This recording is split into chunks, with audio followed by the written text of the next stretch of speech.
తెలంగాణ ఉద్యమంలో వందలాది మంది బిడ్డల ప్రాణత్యాగాలు, మా చావులతో తెలంగాణ రావాలి, మా పేద వర్గాల యొక్క ప్రజల ఆకాంక్షలు సమస్యలు నెరవేరాలంటూ ఆకాంక్షతోటి ఆనాడు ప్రాణత్యాగాలు తెచ్చిన ఫలితంగా సోనియా గాంధీ గారి పెద్ద తెలంగాణ రాష్ట్రం వచ్చింది.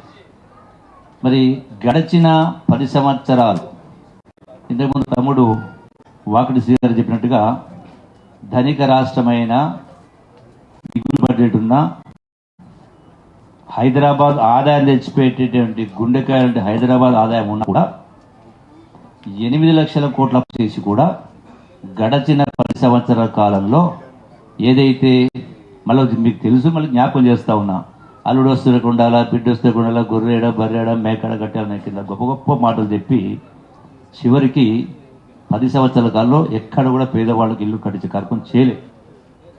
సరే, ఒక్క వనపర్తిలో 10 ఇల్లు చూపించి డబుల్ బెడ్రూమ్ మేము కట్టినామని మాట్లాడుతూ ఉంటారు.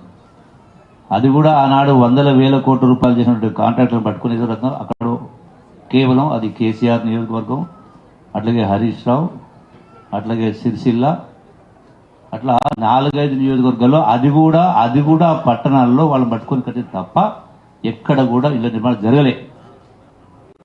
నేను కూడా ఆనాడు 3.5 సంవత్సరాల ప్రభుత్వంలో 14 నుంచి 18 దాకా ఉన్నా. ఆనాడు మా నియోజకవర్గాన్ని కూడా ఆనాడు 1400 ఇండ్లు మంజూరు చేయడం జరిగింది. కాకపోతే ఆనాడు రూల్ ఏం పెట్టండి కేసీఆర్, డబుల్ బెడ్రూమ్ ఇల్లు అని చెప్పి 5,04,000 రూపాయలకు 550 అడుగుల చదరపడలో ఇల్లు కట్టాలని పెట్టింది నిబంధన, రూల్.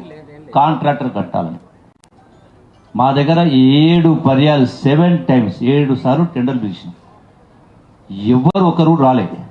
బతిమలాడు ఆయన ఇక్కడ తెల్లలే అతను పట్టుకొని కట్టమంటే కేవలం ఒక 30 ఇళ్లకు ఆ పిల్లర్స్ పోయి పారిపోయింది. సార్, ఒక ఇల్లు కట్టాలంటే 1,00,000 రూపాయలు మేము నష్టపోవాలి, మేము ఆస్తులు అమ్ముకోవాలన్నా పుస్తకాలు అమ్ముకోవాలని చెప్పని కలిపాడు. ఈ విషయాన్ని ఆనాడు ఉన్నటువంటి హౌసింగ్ మినిస్టర్ సీఎం దృష్టి తేవడం జరిగింది. మీరు 1,00,000 రూపాయలు పెంచండి, లేదంటే 100 అడుగులు తగ్గియండి అని. ఏది చేయలే. కేసీఆర్ మాటలు చెప్పాలంటే మోచేతికి బెల్లం పెట్టి నాకమంటే ఎట్లా నాకు కింద పదే మాట్లాడుతుంటాడు. ఎక్కడ నిర్మాణం జరగలేదు. అంటే అందుకే మాటల గారడి చేసింది.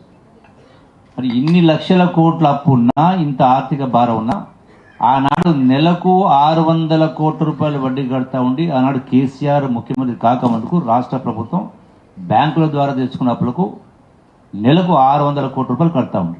అంటే మొత్తం సుమారుగా 65,000 కోట్ల అప్పు ఉండే. మరి ఒక్క ముఖ్యమంత్రి 10 సంవత్సరాలు పరిపాలన చేస్తే ఆ 65,000 కోట్ల అప్పు అయి సుమారుగా 8,20,000 కోట్ల అప్పు బాకీలు పెట్టిపోయింది. దానికి సంవత్సరానికి సుమారుగా 70,000 కోట్ల రూపాయలు ఈనాడు ఇన్స్టాల్మెంట్స్ కంతులు వడ్డీ కట్టాల్సి వస్తా ఉంది. అంటే నెలకు 6,000 కోట్ల రూపాయలు. మీరు ఊహించుకోండి, ఒకసారి సుమారుగా 70,000 కోట్ల రూపాయలు.